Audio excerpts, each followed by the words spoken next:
I fear my friend has gone astray, she said.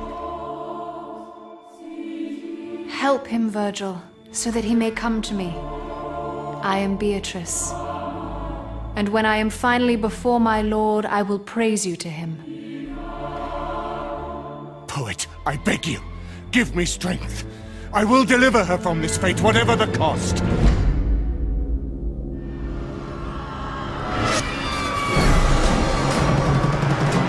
So, is there any special reason why you're showing off Lust here in Tokyo? No connection between Lust and Tokyo. It just happened to be the next level in the development cycle that's polished and ready to show. So, how would you describe Lust? So, Lust is the second circle of hell, so it's pretty early in the game, and basically, you know, in reading the poem, the big description of how people are punished in Lust is they're tossed around in a storm for all eternity, up in the air and smashed against the rocks and so forth. So the big idea behind the level is that you've got this tower and it's surrounded by a storm, and you need to sort of penetrate the storm and get through it and go up the tower to rescue Beatrice, who's the character that's been sort of kidnapped and sort of your fiancé that you're trying to save. So that's the goal of the level, and the tower is being guarded by Cleopatra, who's one of the historical figures in the poem that's being punished in Lust, and we've turned her into a giant boss character, and so you have to fight her up the tower and defeat her and try to rescue Beatrice. And you got some enemies coming out of her boobs, right? Yeah. Yeah, there's some demon babies that spawn out of her nipples, and it's pretty crazy. Yeah. It's definitely a mature game.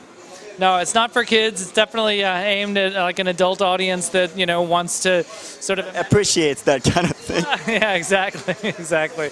Yeah, I mean the fantasy of the game is to take a journey through hell and imagine, like in a very medieval way, like what would hell be like if it was the way that Dante Alighieri wrote about it. And so I think you can't do that without really dealing with some mature themes, and so yeah, it's definitely not for kids. But the guy who came up with that idea, you got to give him some kind of counseling or something. Well, I think it was a group decision. So yeah, I mean we had these cool demon babies. The babies are introduced in Limbo, which is the first circle of hell, and according to like the mythology, these children, unbaptized children, go to hell and spend eternity in Limbo. But the level designers wanted to use the babies in later levels. And, I was like, oh, it doesn't make sense to have babies in Lust. And so somebody came up with the idea of, well, what if they spawn out of her boobs? And so I was like, well, that's cool. So the idea is to have it be kind of sexy, but also pretty horrible and horrific at the same time. And so I think we're achieving that, yeah. So, I mean, is Cleopatra a typical kind of boss level for Dante's Inferno, or would you go with an approach that each boss is a unique creature? Definitely, we're trying to have everything be really unique. I mean, there are obviously a number of large bosses in the game, but more importantly is that you feel like from level to level, everything's mixed up and there's a lot of variety. Some levels have a lot of platforming in them, and some levels have like a lot of puzzles that take time to think about, or maybe they're action puzzles, or a lot of combat, or some levels have sub-bosses, or some levels have big bosses, and so it's just a lot of variety, and we want people to be continually surprised and excited to see what's coming next. You mentioned that perhaps you'd given a little bit too much attention to the action part of the game, and that you wanted to give more attention to the puzzles. How would you describe the puzzles in the game, and what kind of puzzles can we look forward to?